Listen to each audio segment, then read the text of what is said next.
पूर्णमदः पूर्णमिदं पूर्णात् पूर्णमुदच्यते पूर्णस्य पूर्णमादाय पूर्णमेवावशिष्यते।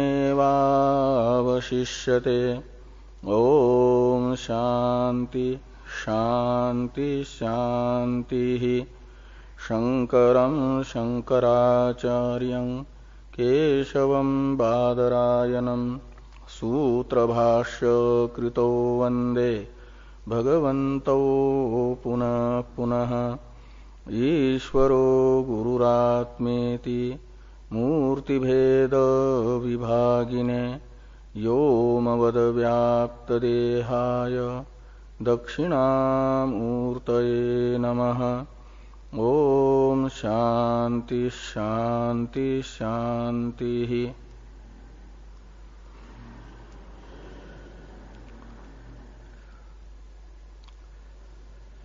ब्रह्म सूत्र के द्वितीय अध्याय के प्रथम पाद के अष्टम अधिकरण का हम लोग विचार कर रहे हैं। इस अधिकरण में यह बताया जा रहा है कि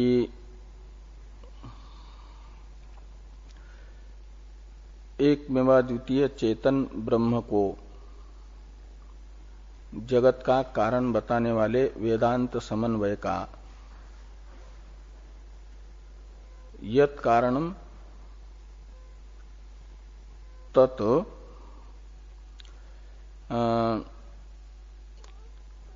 सह सहायम, ये जो लौकिक न्याय है इस लौकिक न्याय के साथ विरुद्ध है वेदांत समन्वय अथवा नहीं है।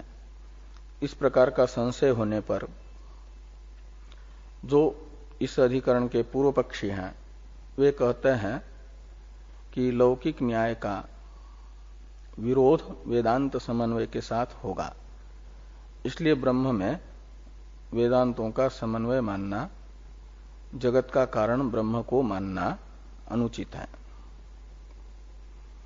ये पूर्व पक्ष की शंका है।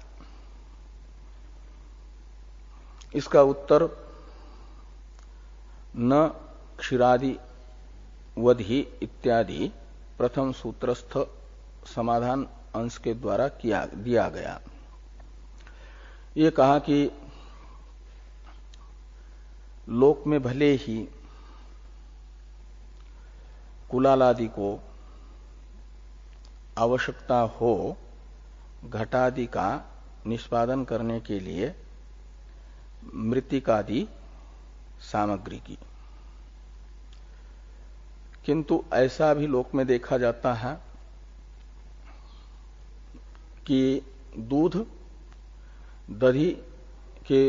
दधि रूपी कार्य की निष्पत्ति के लिए किसी कारणांतर की अपेक्षा नहीं करता है। कारणांतर की अपेक्षा किए बिना ही दधि रूपी कार्य का कारण है।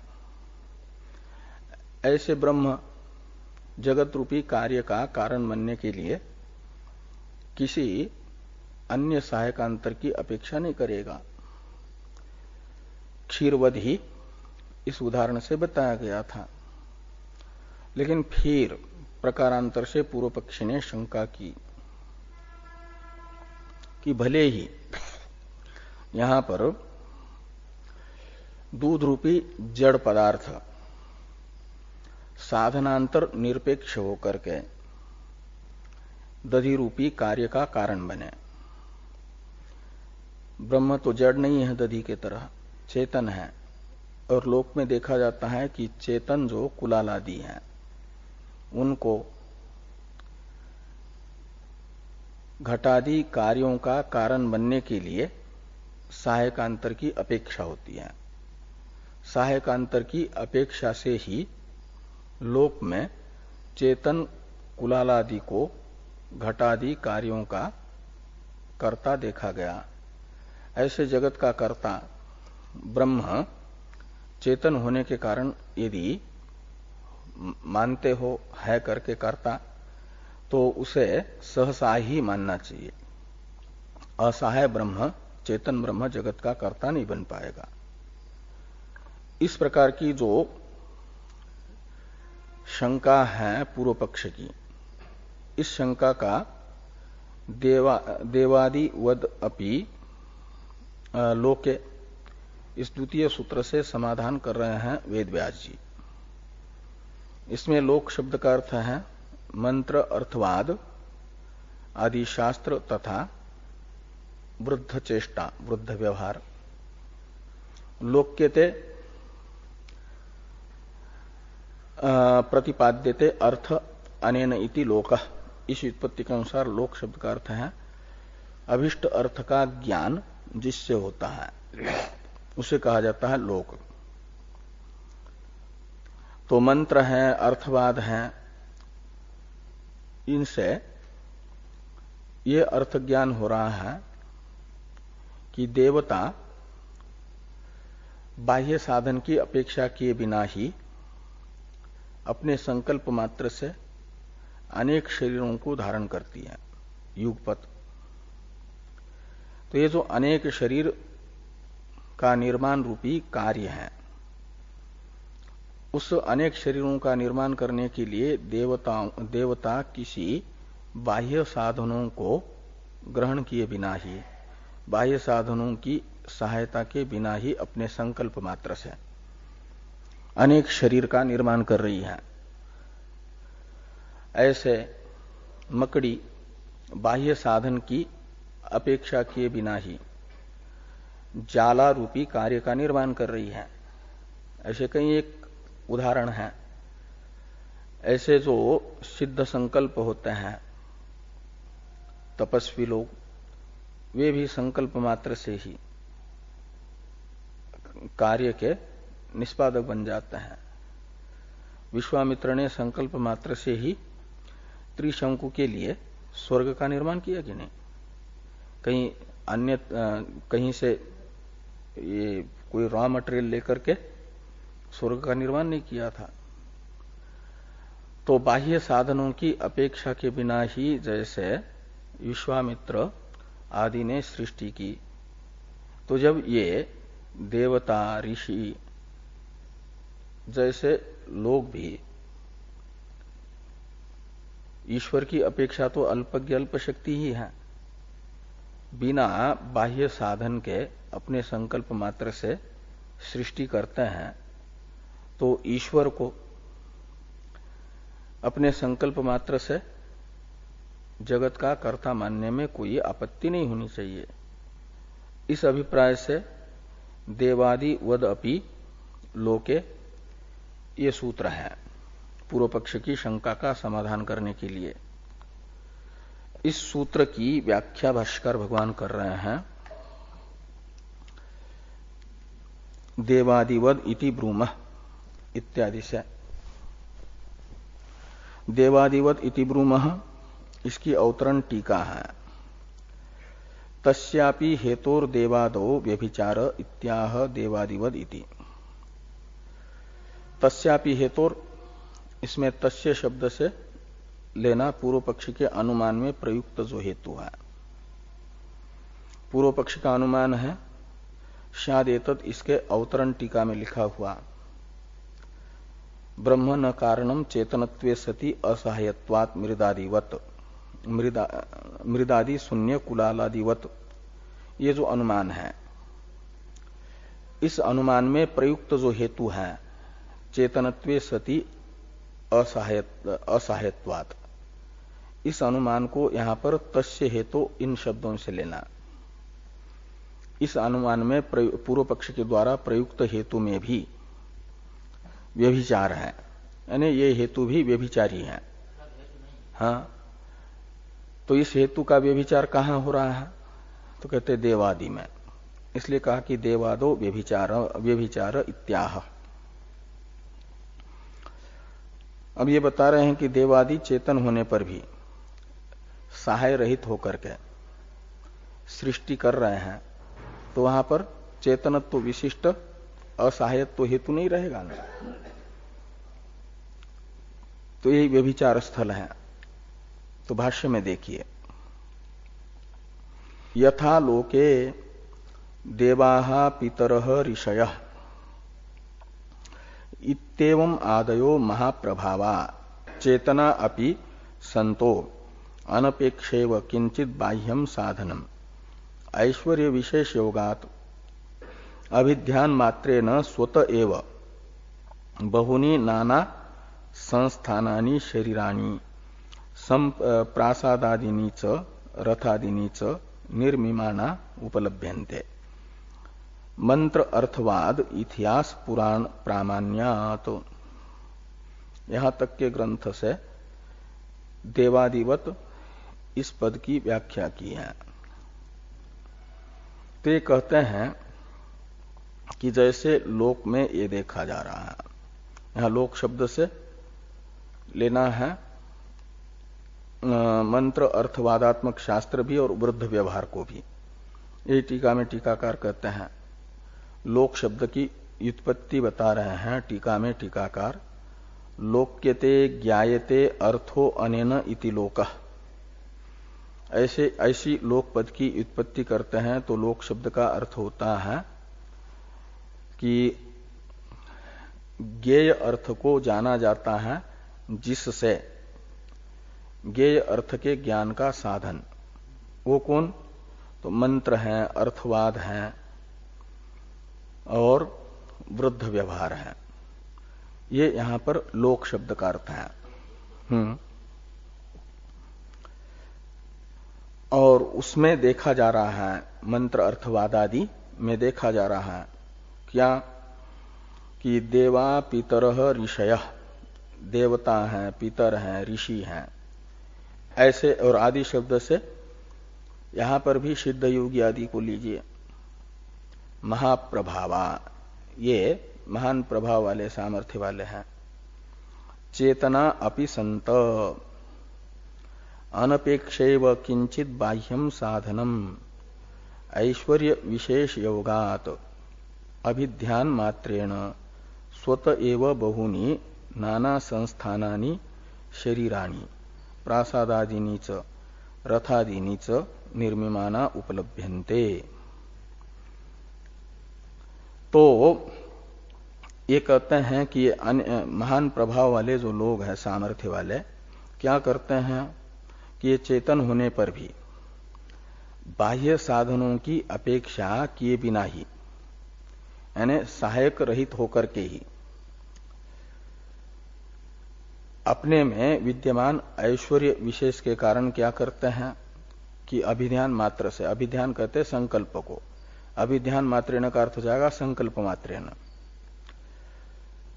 स्वयं ही क्या करते हैं कि स्वतः बहुनी नाना संस्थानी शरीरानी, अनेक प्रकार के शरीरों का निर्माण करते हैं, युगपत और प्रासाद मकान आदि का, रथ आदि का। विश्वकर्मा ने द्वारका बनाई तो कहां से सामग्री लाई? ऐसे ही बना दी संकल्प मात्र से। ऐसे सुदामापुरी बसा दी तो कहीं से सोना खरीद करके ये सब करके थोड़ी बसा दी, संकल्प किया, ये सब बस जाती हैं। तो विश्वकर्मा आदि देवता जैसे क्या करते हैं तो अनेक शरीर और प्रासाद तथा रथादि का निर्माण करते हुए देखे जा रहे हैं। और इन सब कार्यों के लिए इनको किसी बाह्य साधन की अपेक्षा नहीं है। तो इनमें चेतनत्व है और सहायक कोई नहीं है। तो असहायत्व रूप हेतु का अभाव है कि नहीं? ये जो चेतनत्व विशिष्ट असहायत्व, ये था हेतु। और विशिष्ट का अभाव माना जाता है तीन प्रकार से: विशेष्याभाव प्रयुक्त विशिष्टाभाव, विशेषणाभाव प्रयुक्त विशिष्टाभाव, उभयाभाव प्रयुक्त विशिष्टाभाव। तो यहां पर चेतन देवादि में विशेष्याभाव प्रयुक्त विशिष्टाभाव है। पूर्व पक्षी का हेतु है विशिष्ट हेतु, चेतनत्व विशिष्ट असहायत्व, ये हेतु है। इसमें से चेतनत्व रूप विशेषण अंश तो देवादि में है, लेकिन विशेष्य अंश नहीं है। विशेष्य है असहायत्व और क्या नाम, विशेषण अंश है असहायत्व। और इस असहायत्व रूप विशेष्य अंश का अभाव है। इसलिए क्या हो जाएगा, नहीं पूरा असहायत्व भी रह रहा है, साध्य नहीं रह रहा है। कारणाभाव, हेतु रहेगा, कारण नहीं रहेगा, विशिष्ट पूरा हेतु है। चेतनत्व विशिष्ट असहायत्व ये पूरा हेतु रहेगा और साध्य नहीं रहेगा देवादि में। पूर्व पक्ष के अनुमान का साध्य क्या है, ब्रह्म न कारणम, यानी कारणत्वाभाव। तो जिसमें चेतनत्व और असहायत्व हो उसमें कारणत्व नहीं रहना चाहिए, ऐसा पूर्व पक्ष कहते। तो कारणत्वाभाव का अभाव है कारणत्व। तो देवादि में चेतनत्व है, असहायत्व भी है और लेकिन कारणत्व भी है, कारणत्वाभाव नहीं है।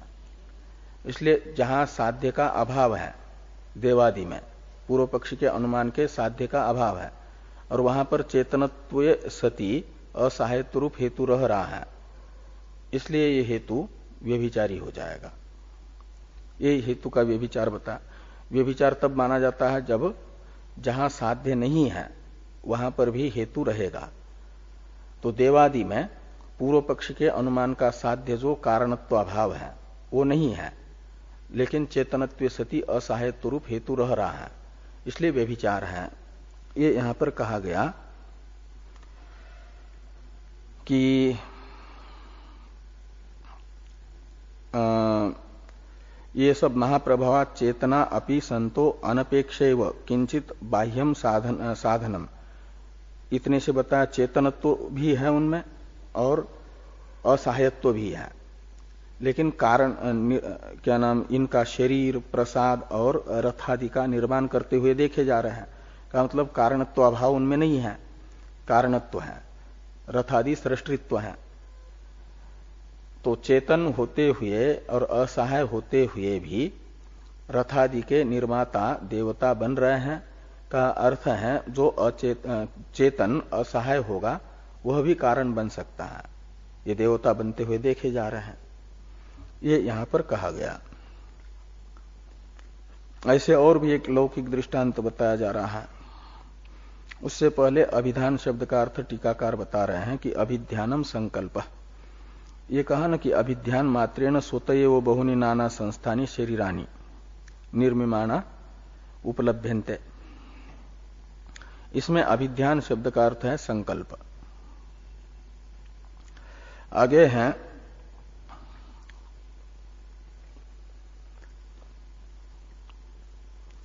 तंतुनाभश्च, भाष्य में तंतुनाभश्च स्वत एव तंतुन सृजति बलाका च अंतरेणैव शुक्रम गर्भम धत्ते पद्मिनी च अनपेक्ष किंचित प्रस्थान साधनम सरोवरात सर्वोंतरात सर्वोंतरम प्रतिष्ठते।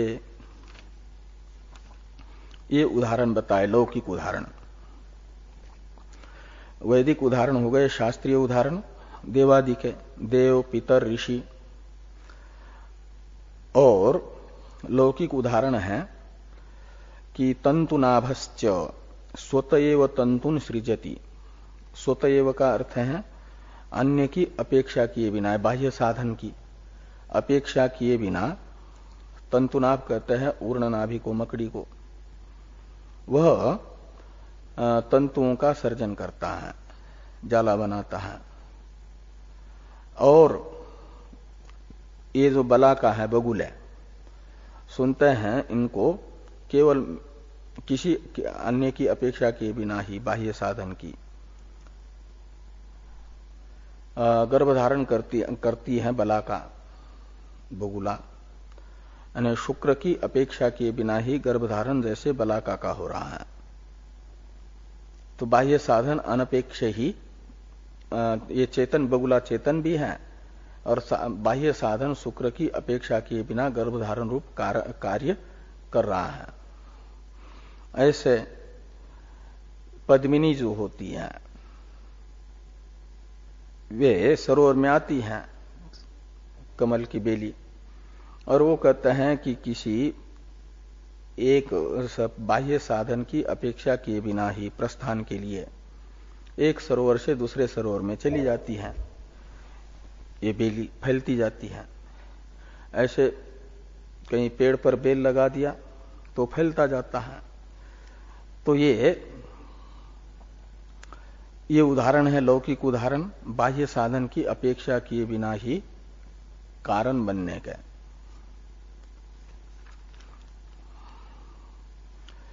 दार्ष्टान्त में बता रहे हैं, दृष्टांतों को बता करके, कि एवं चेतनम अपि ब्रह्म अनपेक्ष बाह्यम साधनम स्वत एव जगत स्रक्षति।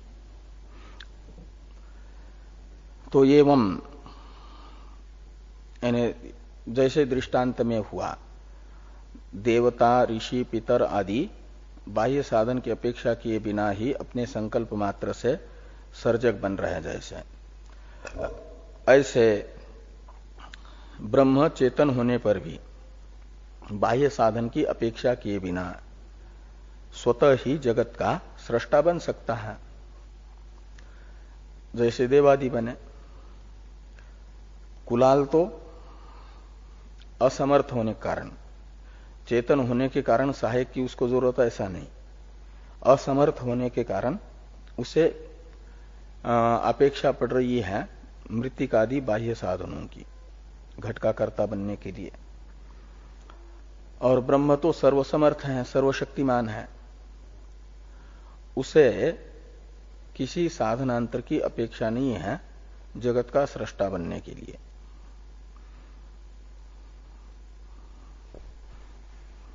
अब भाष्यस्त स यदि ब्रूयात इत्यादि वाक्य हैं शंका वाक्य। इसका अवतरण है टीका में इस शंका वाक्य का, इसको देखिए।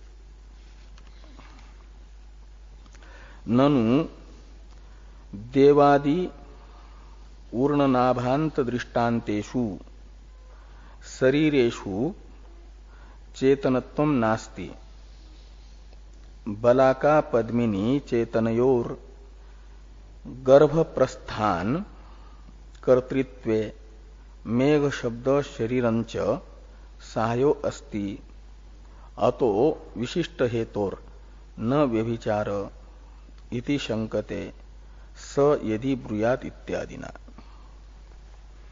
सिद्धांतियों ने देवादि के दृष्टांत से ये बताया ना, देवादि से लेकर के ऊर्णनाभि पर्यंत जो दृष्टांत बताए अभिभाष्य में, देव पितर ऋषि ऊर्णनाभ, इन दृष्टांतों में क्या है, ये बताया गया कि चेतनत्व भी है और असहायत्व भी है, यानी हेतु है किंतु साध्य नहीं है पूर्व पक्ष के अनुमान का।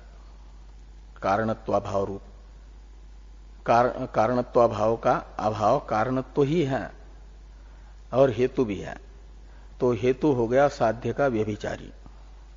इन दृष्टांतों में यही बताया गया। अब पूर्व पक्षी कहते हैं कि ये इन दृष्टांतों में भी कारणत्वाभाव का व्यभिचार चेतनत्वे सति असहायत्वात् इस हेतु में सिद्ध नहीं होगा। जैसे कारणत्वाभाव है तो कारण हेत्वाभाव भी सिद्ध होगा। जहां कारण नहीं है वहां पर हेतु नहीं रहेगा यदि, तो व्यभिचार सिद्ध नहीं होगा। व्यभिचार की सिद्धि के लिए आवश्यक होता है जहां कारण नहीं, साध्य नहीं है, वहां पर हेतु का अस्तित्व दिखाना। यदि हेतु जहां साध्य नहीं है वहां हेतु रहेगा तो व्यभिचार माना जाता है। व्यभिचार कहते इसी को है। साध्याभाववद वृत्तित्वम व्यभिचार, साध्य के अभाव के अधिकरण में वृत्तित्व, यही हेतु में व्यभिचार माना जाता है। पूर्व पक्षी कह रहे हैं कि हमारा जो हेतु है चेतनत्वे सति असहायत्व, इस हेतु में कारणत्वाभाव का व्यभिचार जो जिन स्थलों पर आपने बताया, उन स्थलों में भी कारणत्वाभाव के साथ चेतनत्वे सति असहायत्व हेतु का व्यभिचार सिद्ध नहीं होता, क्योंकि वहां पर भी सहायक है। देवादि में क्या सहायक है, तो सहायक बता रहे, सहायक रहेगा तो असहायत्व रूप विशेष्य नहीं रहेगा। तो विशेष्य नहीं रहेगा तो विशेष्याभाव प्रयुक्त विशिष्टाभाव रूप हेतु का अभाव ही सिद्ध होगा। तो व्यभिचार न होकर के व्यतिरेक सहचार सिद्ध हो जाएगा। इसी अभिप्राय से पूर्व पक्षी कह रहे हैं कि देवादि ऊर्णनाभ नाभांत दृष्टांतेषु शरीरेषु चेतनत्व नास्ति। जो शरीर है देवादि के, उनमें चेतनत्व नहीं है और यानी विशेषणाभाव है। और बलाका पद्मिनी चेतनयोर गर्भ प्रस्थान कर्तृत्वे मेघ शब्द शरीरंच साह्यो अस्ति। तो बलाका में बाह्य साधन अपेक्षित है।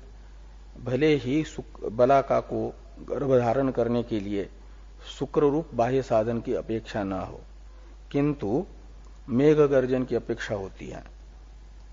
मेघ का शब्द विशेष सुन करके ही बला का गर्भ धारण करती है। तो मेघ शब्द विशेष ये तो बाह्य साधन हुआ। तो बाह्य साधन सापेक्ष ही हो गया न गर्भ धारण रूप कार्य।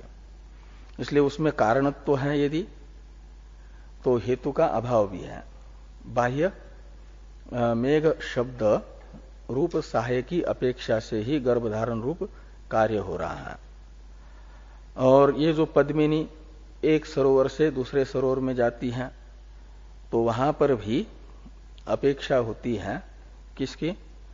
आपके अन्य चेतन की। एक व्यक्ति दूसरे ले जाता है, इसलिए यहां पर सहायक होने विद्यमान होने के कारण मेघ शब्द तथा शरीर रूपी सहायक के रहने से विशिष्ट हेतु का व्यभिचार नहीं होगा। जहां साध्य नहीं है कारणत्व अभाव, वहां हेतु नहीं रह रहा है। ऐसा यदि पूर्व पक्षी कहते हैं तो ये इसी प्रकार की पूर्व पक्षी की शंका विस्तार से भाष्य में भाष्यकार भगवान बता रहे हैं। स यदि ब्रूयात इत्यादि से।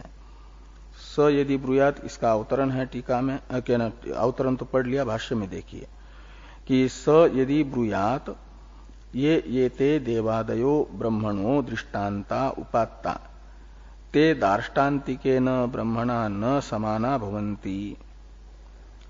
शरीरम एव ही अचेतनम देवादीनां शरीरांतरादि विभूति उत्पादने उपादानम न तु चेतन आत्मा। तंतुनाभस्य च शूद्रतर जंतु भक्षणात् लाला कठिनताम आपद्यमाना तंतुर्भवति।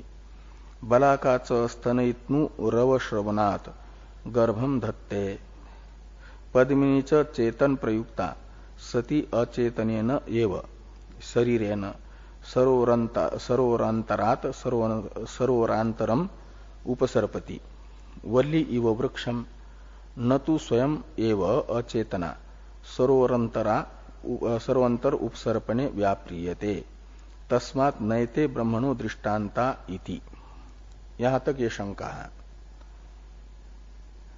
इसमें पूर्व पक्षी ये बता रहे हैं दृष्टांत का और दार्ष्टान्त का वैषम्य। दार्ष्टान्त है ब्रह्म और दृष्टांत है देवादि। देवादिवद अपि लोके, इस सूत्र में देवादि को दृष्टांत बता है ना।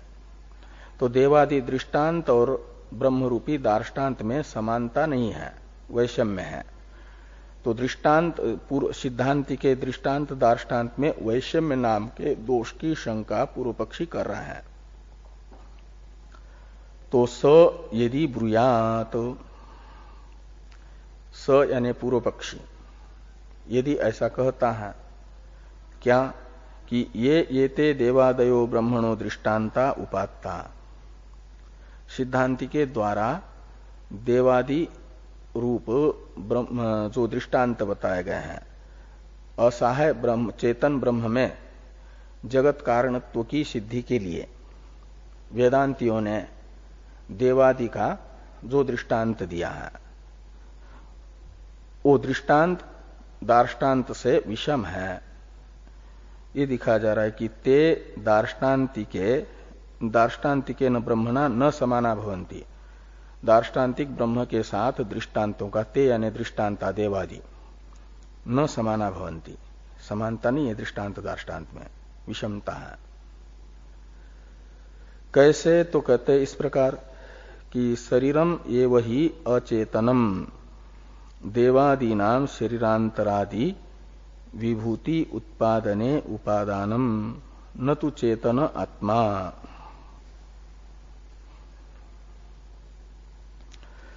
तो पूर्व पक्षी कहते हैं कि देवादि का जो शरीर है वो तो अचेतन है शरीर, चेतन तो आत्मा है। तो देवादि का जो अचेतन शरीर है वह अन्य शरीरादि का उपादान बन रहा है, न कि चेतन आत्मा से शरीरांतर की उत्पत्ति नहीं हो रही है।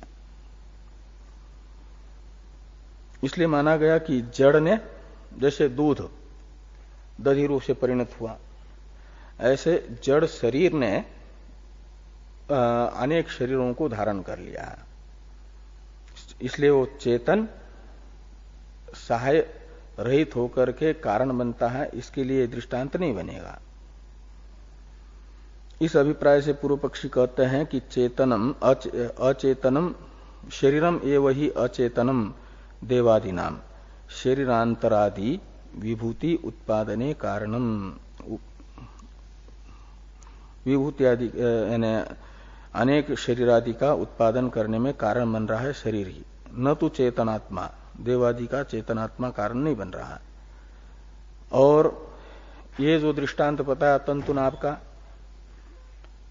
यानी ऊर्णनाभि का, तो उसके विषय में कहते हैं कि तंतुनाभस्य च शूद्रतर जंतु भक्षणात् लाला कठिनताम आपद्यमाना तंतुर्भवति। ये शरीर में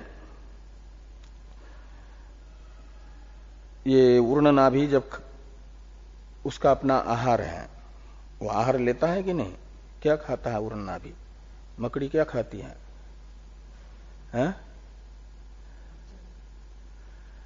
हाँ, तो ये यहां पर लिखा कि हाँ, शूद्रतर जो जंतु यानी जीव कीटाणु है उनको मकड़ी खा लेती है। तो उसकी जो लार है वो थोड़ी गाढ़ी बन जाती है। वो जंतुओं के खाने से उनके शरीर के अंदर जो रस था वो सब रस मिल करके मकड़ी की लार हो जाती है गाढ़ी, और उस गाढ़ी लार से तंतु का रूप बन जाता है। तो ये जो मकड़ी के द्वारा खाया गया क्षुद्र जंतु है, उसी ने मकड़ी की लार को क्या कर दिया? गाढ़ा कर दिया। और उसी लार ने फिर क्या किया कि वो रूप धारण कर लिया तंतु का, यानी आपके जाले का। यदि मकड़ी के लार को गाढ़ा करने वाले वो जो कीड़े हैं वो खाने को न मिले, तो फिर वो लार गाढ़ी नहीं होगी, उससे जाले के अनुकूल तंतु भी नहीं बनेंगे। इसका अर्थ ये हुआ कि बाह्य साधन जो कीट हैं उनकी अपेक्षा से ही मकड़ी जाले का निर्माण कर रही है। इसलिए असहाय मकड़ी जाले का निर्माण नहीं कर रही है, यह अर्थ निकला। ये पूर्व पक्षी कह रहा है कि तंतुनाभस्य च शूद्रतर जंतु भक्षणात् लाला कठिनताम आपद्यमाना तंतुर्भवती, यानी जाला बन जाता है। और बलाका भी क्या करती है? तो कहते बलाका च स्तनयित्नु रव श्रवणात् गर्भम धत्ते। बगुला भी स्तनयित्नु कहते हैं मेघ को, स्तनयित्नु रव का अर्थ है मेघ गर्जन, रव का अर्थ होता है शब्द, तो स्तनयित्नु रव का अर्थ हुआ मेघ का शब्द। मेघ शब्द श्रवणात गर्भम धत्ते, गर्भ को धारण करती है। मेघ शब्द हुआ बाह्य साधन, और उसकी अपेक्षा से ही, उसकी सहायता से ही बालाका ने गर्भ धारण किया। और पद्मिनी च चेतन प्रयुक्ता सती अचेतनेन एव शरीरेण सरोवरांतरात सरोवरांतरम उपसर्पति। पद्मिनी जो है वह चेतन से प्रयुक्त होकर के क्या करती है, अचेतन शरीर से एक सरोवर से दूसरे सरोवर में चली जाती है। मतलब वहां पर भी सहायकांतर की अपेक्षा हुई। कैसे, तो इसको समझाने के लिए उदाहरण हुआ वल्ली इव वृक्षम, जैसे वृक्ष के जड़ में लगाई हुई कोई बेल है, वह वृक्ष को आधार बना करके ऊपर तक चढ़ती है। न तो स्वयं एव अचेतना सरोवरांतर उपसर्पणे व्याप्रियते। अचेतन जो पद्मिनी है वह स्वयं ही एक सरोवर से दूसरे सरोवर में नहीं जाती है। इसलिए क्या हुआ, कहते तस्मात् न येते ब्रह्मणो दृष्टांता, इसलिए ये ब्रह्म जगत का सृष्टा बन सकता है। असहाय चेतन ब्रह्म जगत का सृष्टा बनेगा, इसके लिए, इस सिद्धांत को स्थापित करने के लिए देवादि दृष्टांत नहीं बन सकते। ये विषमता है दृष्टांत दाष्टान्त में।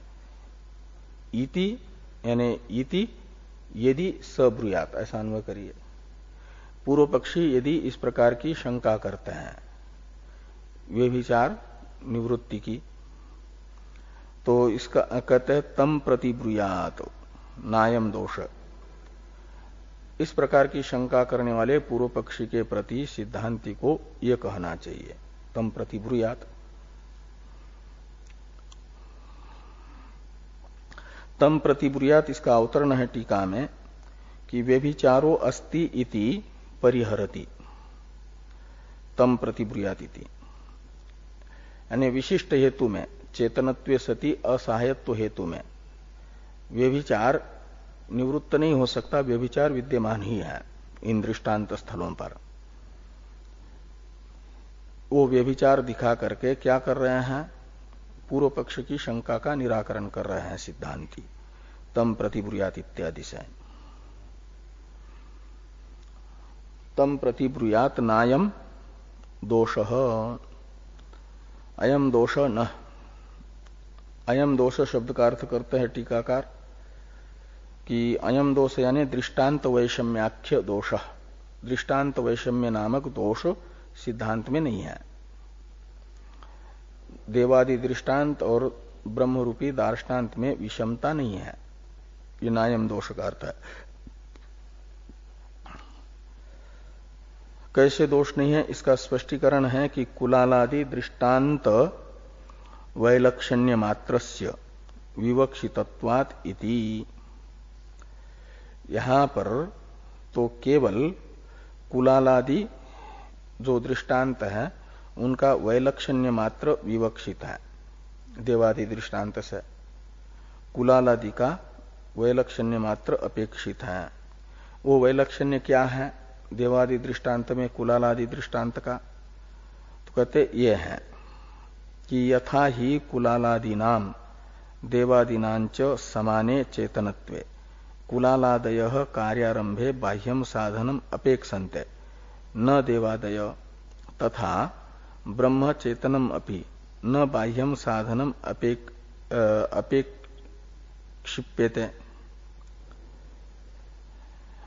अपेक्षिप्यते इति एतावद् वयम देवादि उदाहरणेन विवक्षामः। तो ये कहते हैं कुलालादि से, कुलाल दृष्टांत से देव दृष्टांत में इतना वैषम्य है क्या कि जैसे कुलाल और देव दोनों भी चेतन है, दोनों में चैतन्य रूप समानता होने पर भी कुलाल को घटादि का कारण बनने के लिए बाह्य साधन मृत्तिकादि की अपेक्षा है, और देवताओं में चेतनत्व होने मात्र से वे युगपत अनेक शरीर धारणादि रूप कार्य के प्रति कारण बनने के लिए बाह्य साधन की अपेक्षा नहीं करता है। ये वैषम्य है कुलालादि तथा देवादि में। तो ये कहा कि यथा ही कुलालादीनाम देवादीनांच समाने चेतनत्वे कुलालादय कार्यारंभे बाह्यम साधनम अपेक्षन्ते। इनमें दोनों में चेतनत्व रूप समानता होने पर भी कुलालादि को घटादि कार्य का आरंभ करने के लिए बाह्य साधन मृतिकादि की अपेक्षा है, और न देवादय देवादि को चेतन होने पर भी अनेक शरीर धारणादि रूप कार्य के लिए बाह्य साधनों की अपेक्षा नहीं होती। इसे समझाने के लिए दृष्टांत है। ऐसे कहते तथा ब्रह्म चेतनम अपि न बाह्यम साधनम अपेक्षिष्यते इति एतावद वयम देवादि उदाहरणेन विवक्षाम। तो कहते जैसे देवादि को चेतन होने पर भी बाह्य साधन की अपेक्षा नहीं है, ऐसे ब्रह्म, हाँ, तो ब्रह्म चेतन होने पर भी ब्रह्म को साधनांतर की अपेक्षा नहीं है बाह्य साधन की। इतने अंश में देवादि उदाहरण बताया जा रहा है। ये नहीं कि देवादि को शरीर है तो ब्रह्म का भी शरीर होना चाहिए। दृष्टांतगत देवादि के शरीर की दार्ष्टान्त में समानता अपेक्षित नहीं है। इतनी समानता अपेक्षित है कि वे जैसे बाह्य साधन की अपेक्षा किए बिना संकल्प मात्र से अनेक शरीर धारण कर रहे हैं, ऐसे ब्रह्म भी अपने संकल्प मात्र से बाह्य साधनों की अपेक्षा किए बिना जगत का सर्जन करता है। इतनी मात्र वो समानता विवक्षित है। यथा एकस्य सामर्थ्यम दृष्टम